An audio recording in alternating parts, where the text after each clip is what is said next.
ഗ്രാമിക ന്യൂസിലേക്ക് സ്വാഗതം. All Kerala caterers അസോസിയേഷന്റെ ആഭിമുഖ്യത്തിൽ ചൊവ്വാഴ്ച കണ്ണൂർ കളക്ടറേറ്റിന് മുന്നിൽ പ്രതിഷേധ സമരം സംഘടിപ്പിക്കുമെന്ന് ഭാരവാഹികൾ. അനിയന്ത്രിതമായ വിലക്കയറ്റം ഭക്ഷണ നിർമ്മാണ വിതരണ മേഖലയെ വലിയ പ്രതിസന്ധിയിലേക്കാണ് എത്തിക്കുന്നത്. ഇത് ഏറെ ബാധിക്കുന്നത് കാറ്ററിംഗ് സ്ഥാപനങ്ങളെയാണ്. ഭക്ഷ്യോൽപാദന മേഖലയിലെ വില വർധനവിനെതിരെയാണ് AKCA സമരമുഖത്തിറങ്ങുന്നതെന്ന് ഭാരവാഹികൾ കണ്ണൂരിൽ വാർത്താസമ്മേളനത്തിൽ പറഞ്ഞു. സമരപരിപാടിയുടെ ഭാഗമായി 14 ജില്ലകളിലെ ഭരണസിരാ കേന്ദ്രങ്ങളിലേക്കാണ് മാർച്ചും ധർണയും സംഘടിപ്പിക്കുന്നത്. അനിയന്ത്രിതമായ വിലക്കയറ്റം ഭക്ഷണ നിർമ്മാണ വിതരണ മേഖലയെ വൻ പ്രതിസന്ധിയിലേക്കാണ് നയിക്കുന്നത്. സർക്കാരിന് നികുതി ഇനത്തിൽ വലിയ വരുമാനമുള്ള മേഖല കൂടിയാണിത്. ഈ മേഖലയെ താങ്ങി നിർത്താൻ കെൽപ്പുള്ള ഈ വ്യവസായം വലിയ സാമ്പത്തിക പ്രതിസന്ധി അഭിമുഖീകരിക്കുകയാണെന്നും നേതാക്കൾ പറഞ്ഞു. ഓൾ കേരള കേറ്ററേഴ്സ് അസോസിയേഷൻ സംസ്ഥാന വ്യാപകമായി ഈ മാസം 30-ാം തീയതി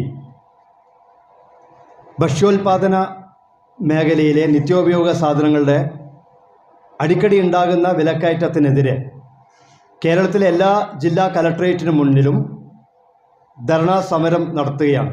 അതിൻ്റെ ഭാഗമായി ഈ മാസം 30-ാം തീയതി all Kerala caterers association Kannur ജില്ലാ കമ്മിറ്റിയുടെ ആഭിമുഖ്യത്തിൽ സ്റ്റേഡിയം കോർണറിൽ നിന്ന് ഒരു വ്യത്യസ്തമായ രീതിയിലുള്ള പ്രകടനത്തോടുകൂടി കണ്ണൂർ കലക്ടറേറ്റിന് മുന്നിൽ കേറ്ററിംഗ് അസോസിയേഷൻ്റെ അംഗങ്ങളും അതുപോലെ തന്നെ അഭ്യുദയകാംക്ഷികളും അതുമായി ബന്ധപ്പെടുന്ന തൊഴിലാളികളടക്കം ഉള്ള അംഗങ്ങൾ ഈ വിലക്കയറ്റത്തിനെതിരെ പ്രതിഷേധ സമരം സംഘടിപ്പിക്കാൻ വേണ്ടി തീരുമാനിച്ചിരിക്കുകയാണ്.